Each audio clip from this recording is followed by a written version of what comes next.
Oi Carol, tudo bem? Vou explicar para você agora a questão 65, que diz assim: o mapa da região R, a região R é uma região onde vai ocorrer uma operação policial. Foi representado em um sistema de coordenadas cartesianas ortogonais, no qual foram assinalados os pontos M, -3, -2, N, 7, 8, P, X, 3. Que são colineares e correspondem a alvos estratégicos. A distância entre os pontos N e P na referida representação é, em unidades de comprimento, igual a... Aí tem as alternativas aqui. Então, o que é um sistema de coordenadas cartesianas ortogonais? Então, nada mais é do que o plano cartesiano. Ele fala ortogonal porque o eixo X com o eixo Y sempre forma 90 graus.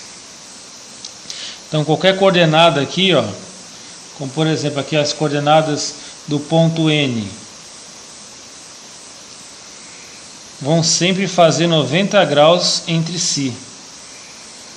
Por isso que é chamado de sistemas de coordenadas cartesianas ortogonais, porque ortogonais significa 90 graus. Então uma coisa que você precisa saber é que numa coordenada o primeiro valor sempre é o de x, o segundo sempre é o de y. É sempre assim, x e y. Para você lembrar, é só lembrar do nosso alfabeto, que termina assim, R, S, T, W, X, Y, Z. Então primeiro vem o x, depois vem o y. Isso ocorre no alfabeto, também ocorre na coordenada, aqui na definição de coordenada. O primeiro valor é x, o segundo é y. Foi falado também no enunciado desse exercício que esses três pontos são colineares.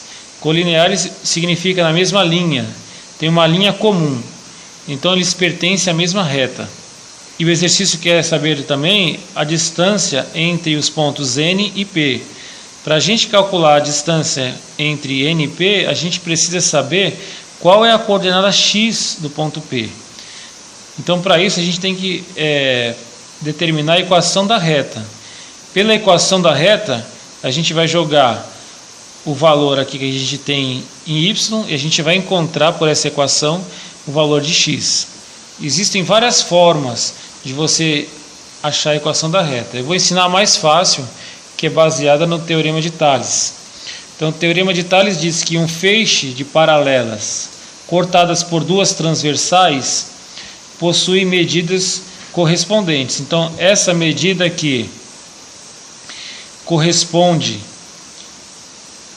a essa aqui e essa corresponde a essa. Mas de que maneira? Se você pegar essa medida A e dividir pela medida C, você com certeza vai encontrar aqui a medida B dividido pela medida D. Esse é o Teorema de Tales. A gente vai usar o mesmo conceito, mas não vai ser necessário você lembrar que o Teorema de Tales é um feixe de paralelas cortadas por duas transversais. Você só vai precisar lembrar do seguinte: você vai ter aqui, ó, duas barrinhas que vão funcionar como as nossas duas transversais aqui do Teorema de Tales, só que elas vão estar na vertical, vão estar em pé, mas a função vai ser a mesma. E aqui você vai ter três pontos que vai simbolizar o nosso feixe de paralelas. Então aqui o x vai corresponder a um valor de y, e aqui a gente vai colocar uma coordenada conhecida. Por exemplo, a gente vai colocar a coordenada m, que é a primeira coordenada aqui do exercício, ó. -3, -2. -3 em x, -2 em y. Então a gente vai colocar aqui, ó, -3, -2. E na parte de baixo a gente vai colocar outra coordenada conhecida, que é a coordenada n, que é 7 em x, 8 em y. Então vamos colocar aqui, ó, 7 em x, 8 em y. Observe que nessa barrinha aqui é tudo valor de x, e aqui são todos valores em y, e que esses valores aqui eles são correspondentes. Então esse -3 vai corresponder a -2 7 vai corresponder com 8 e x, que a gente vai colocar na fórmula, né? Na equação da reta vai precisar constar a incógnita x e a incógnita y. Então eles estão se correspondendo. Agora a gente vai aplicar o fundamento do teorema de Tales, que é esse pedaço dividido por esse, vamos lá, x menos 3, o que eu fiz aqui? Eu peguei esse valor que é maior, observe que aqui vai de menos 3 a 7, o x está entre menos 3 e entre 7, então x é maior que menos 3, então peguei o x e subtraí de menos 3, para pegar essa medida, como se fosse uma régua. Aqui os valores crescem de menos 3 para 7, né? 7 é um valor maior do que menos 3, então vai crescendo para cá. Então eu peguei aqui, esse pedaço numa régua seria o valor maior menos o menor, x menos menos 3. Embaixo eu vou pegar o tamanho todo da régua, vai ser 7 menos menos 3. Do outro lado da igualdade eu vou repetir o processo. Pego o valor de y menos menos 2, depois eu pego o pedaço da régua toda, 8 menos menos 2. 7 menos menos 3 é o mesmo que 7 mais 3. Aqui do outro lado, 8 menos menos 2 é o mesmo que 8 mais 2. Tirei do parêntese. Então aqui em cima eu também tiro do parêntese. Então menos com menos dá mais. E aqui menos com menos dá mais também. 7 mais 3 é 10. 8 mais 2, 10 também. X mais 3, y mais 2. Eu posso multiplicar por 10 os dois lados. Então esse 10 eu corto aqui, esse 10 eu corto aqui. Então agora ficou x mais 3 igual a y mais 2. Eu preciso isolar a incógnita y. Então vai ficar x mais 3, esse 2 passa para o outro lado como menos 2. Agora eu vou inverter a equação toda. Vai ficar y desse lado, x mais 3 menos 2. Então o y vai ser x mais 3 menos 2 é mais 1. Já achamos a equação da reta. Para que serve essa equação? Se você jogar um valor em y, você vai ter o valor correspondente da coordenada em x. Por exemplo, a gente tem aqui a coordenada menos 3, menos 2. Se eu jogar menos 2 em y, eu vou ter menos 3 em x. Vamos comprovar isso aqui. Menos 3. O valor em y é menos 2, né? Menos 2 em y. E agora eu vou achar menos 3. Nossa resposta do x tem que dar menos 3. Porque se der diferente, significa que a equação está incorreta.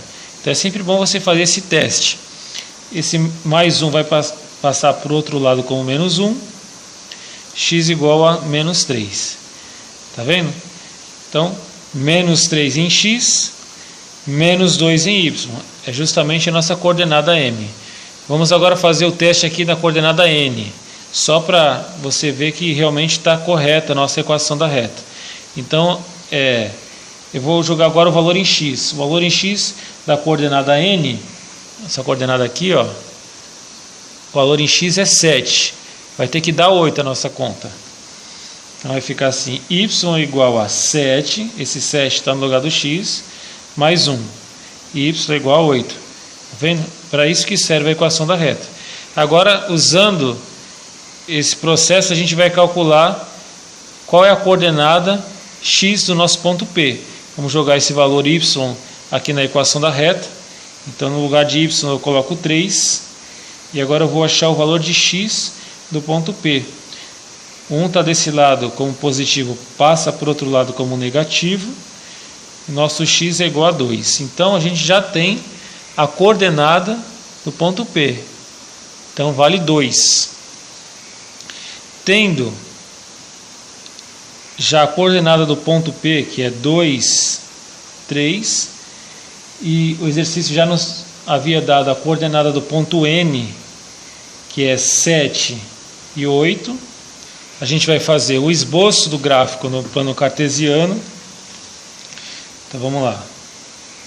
Aqui o eixo Y e o eixo X. O Y é sempre na vertical e o X na horizontal. Então, o ponto P, aqui 1, 2, aqui tá vendo o ponto P, o primeiro valor é X, o segundo é Y. Então, no eixo X, ele está situado aqui, na posição 2.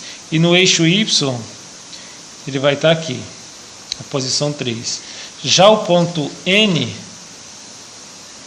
vai ser 7 em X, então aqui é 2, 3, 4, 5, 6, 7, e 8 em Y, então 3, 4, 5, 6, 7, 8.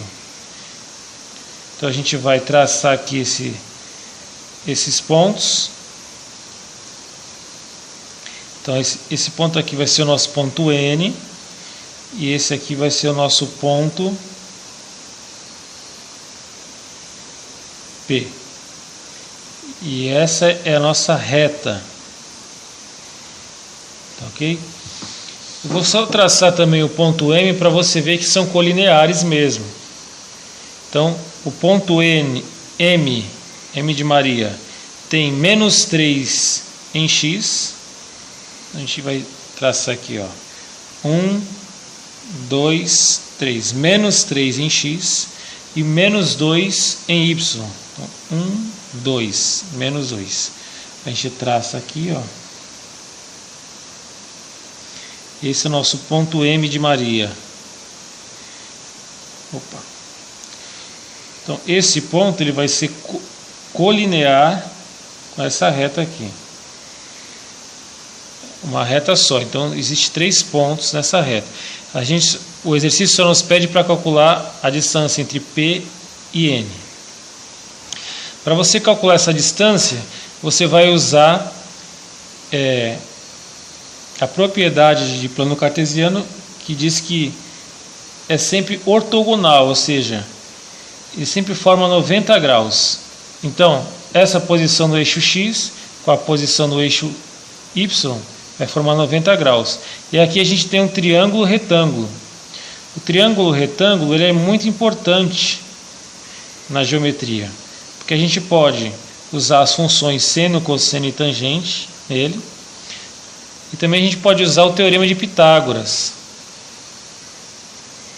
que é um teorema muito usado para a gente calcular um dos lados do triângulo retângulo, que é esse triângulo que tem um ângulo de 90 graus. O teorema de Pitágoras nos diz que a hipotenusa, lembra que esse lado oposto ao ângulo de 90 graus é a hipotenusa.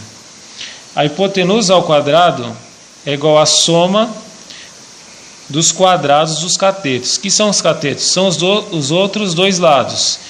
Então, tanto faz se aqui é o cateto 1 ou o cateto 2, ou vice-versa. Então, tem o cateto 1, cateto 2. Então, esses catetos ao quadrado, somados, vai ser igual a hipotenusa ao quadrado. Então, baseado nesse teorema de Pitágoras, a gente vai calcular a distância entre P e N, porque essa distância aqui, ó, entre esse ponto aqui que eu vou chamar de ponto Q, só para diferenciar, né? Aqui tem MP, ó, MNP, aqui eu vou chamar de Q.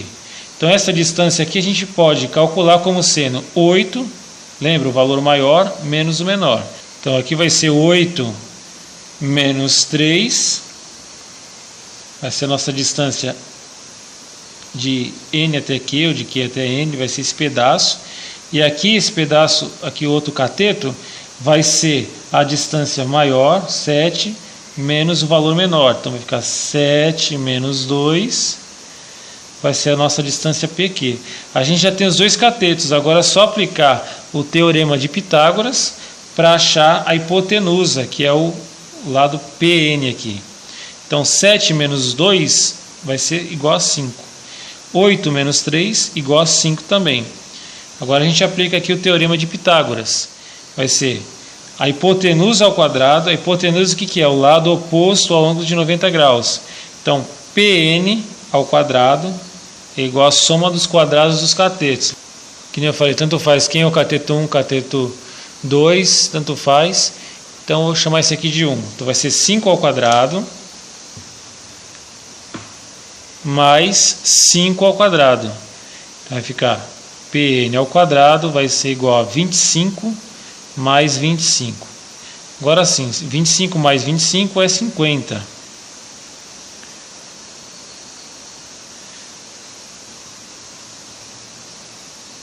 É sempre assim, se você tem o quadrado só de um lado da equação, então você pode passar para o outro lado como raiz quadrada.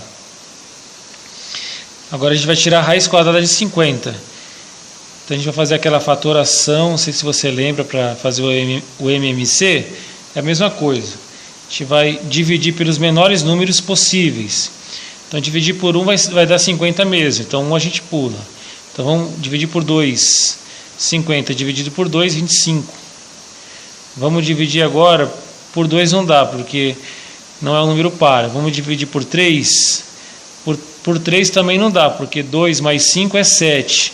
E lembra que eu falei para você na outra aula que para ser divisível por 3, a soma dos algarismos tem que dar um número divisível por 3. Então 2 mais 5 dá 7. 7 não é divisível por 3. Então não dá para fazer a divisão por 3. Vamos passar para o outro número, 4. 4 a gente não tenta, sabe por quê? Porque se não é divisível por 2, com certeza não vai ser divisível por 4. Você concorda que 2 vezes 2 é igual a 4? Então para ser divisível por 4 tem que ser divisível por 2 e depois por 2 de novo. Então por 4 não é, por 5. 25 dividido por 5 é 5. Então, divide por 5 de novo. 5 dividido por 5 é igual a 1. Então, ficou 2 vezes 5 vezes 5 vai ser igual a 50. A gente fatorou 50 em 3 números. Aqui a gente pode reescrever de outra forma. Fica 5 ao quadrado. Isso aqui a gente coloca dentro da raiz, porque equivale a 50. Então, ficou PN igual a 2 vezes 5 ao quadrado. Como é uma raiz quadrada, eu posso tirar tudo que está ao quadrado, que no nosso caso aqui é apenas o 5 ao quadrado. Então ele vai sair da raiz, e aí esse quadrado vai cortar com o índice da raiz, que não aparece, mas é 2. Por isso que tem esse nome, quadrada, raiz quadrada. Então vai ficar aqui 5 igual a raiz de 2. Tá ok?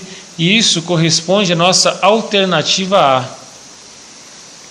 Aqui, ó, alternativa A, 5 raiz de 2, que é a distância entre N e P, que a gente calculou utilizando aqui o teorema de Pitágoras. Tá ok, Carol? Espero ter ajudado, e qualquer dúvida você pode me perguntar aí pelo WhatsApp.